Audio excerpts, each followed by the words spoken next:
السلام علیکم ورحمۃ اللہ وبرکاتہ۔ میں ہوں مفتی جنید الرحمن سکھروی اور آپ دیکھ رہے ہیں مفتی جنید الرحمن سکھروی یوٹیوب چینل۔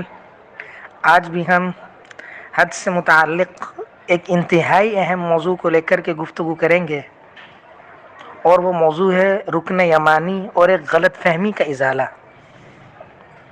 انسان جب حج پر جاتا ہے یا عمرے پر جاتا ہے تو طواف کی ابتدا میں اور اسی طرح دوران طواف جب وہ حجر اسود کے مقابل آتا ہے، حجر اسود کے سامنے آتا ہے، تو اس کے لیے حکم شرعی یہ ہے کہ وہ حجر اسود کا استعلام بھی کرے اور تقبیل بھی کرے۔ لیکن اگر کسی وجہ سے اس کے لیے حجر اسود کا استعلام اور تقبیل ممکن نہ ہو، رش کی وجہ سے یا کسی اور وجہ سے، تو پھر اس کے لیے حکم یہ ہے کہ وہ حجر اسود کی سیدھ میں کھڑا ہو کر دور سے اپنے دونوں ہاتھوں کو حجر اسود کی طرف کرے اور بسم اللہ اللہ اکبر کہہ کر اپنے دونوں ہاتھوں کو چوم لے اور دوسرا چکر شروع کر دے۔ اب ہوتا یہ ہے کہ انسان دوران طواف جب رکن یمانی کے سامنے آتا ہے تو وہ رکن یمانی کے ساتھ بھی وہی سلوک کرتا ہے اور رکن یمانی کے ساتھ بھی وہی برتاؤ کرتا ہے اور رکن یمانی کا بھی وہی حکم سمجھتا ہے جو کہ حجر اسود کا حکم ہے۔ وہ رکن یمانی کا بھی استعلام کرتا ہے، وہ رکن یمانی کی بھی تقبیل کرتا ہے، اور اگر یہ دونوں ممکن نہ ہوں تو حجر اسود کی طرح رکن یمانی کی طرف بھی دور سے کھڑے ہو کر کے اشارہ کرتا ہے اور اپنے دونوں ہاتھوں کو چوم لیتا ہے۔ جبکہ یہ واضح ہو جانا چاہیے کہ حجر اسود کا حکم الگ ہے، رکن یمانی کا حکم الگ ہے۔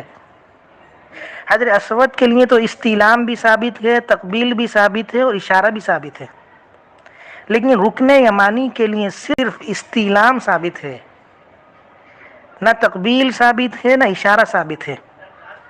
اور استعلام کے بارے میں بھی یہ لکھا ہے کہ اپنے دائیں ہاتھ سے یا اپنے دونوں ہاتھوں سے رکن یمانی کو چھوئے اور پھر ان ہاتھوں کو چومے بھی نہ۔ تو اس غلط فہمی کا ازالہ مقصود ہے کہ حجر اسود کا حکم الگ ہے، رکن یمانی کا حکم الگ ہے۔ رکن یمانی کا وہی حکم سمجھنا جو حجر اسود کا حکم ہے، یہ غلطی ہے۔ وہ الگ بات ہے کہ رکن یمانی بھی انتہائی مقدس مقام ہے، رکن یمانی کا بھی ایک الگ مرتبہ ہے، رکن یمانی کے بھی اپنے فضائل ہیں۔ جیسے روایت میں آتا ہے کہ رکن یمانی بھی جنت کا پتھر ہے، اور اسی طرح ایک روایت میں آتا ہے کہ رکن یمانی کا استعلام بھی گناہوں کی معافی کا سبب ہے، اور اسی طرح ایک روایت میں آتا ہے رکن یمانی کے استعلام کے وقت بھی دعا اللہ قبول فرماتے ہیں۔ یہ سب فضائل الگ ہیں رکن یمانی کے، لیکن ان فضائل کو لے کر کے رکن یمانی کا بھی وہی حکم سمجھنا جو کہ حجر اسود کا حکم ہے، یہ غلط فہمی ہے۔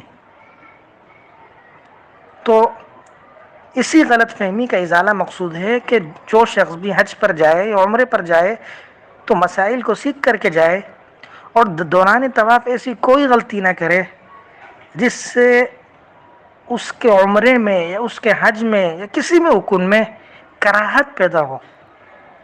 تو ہماری یہی دعا ہے کہ اللہ تعالی مسائل کو سمجھنے کی اور ہر چیز کو اس کے اپنے درجے پر رکھنے کی توفیق عطا فرمائے۔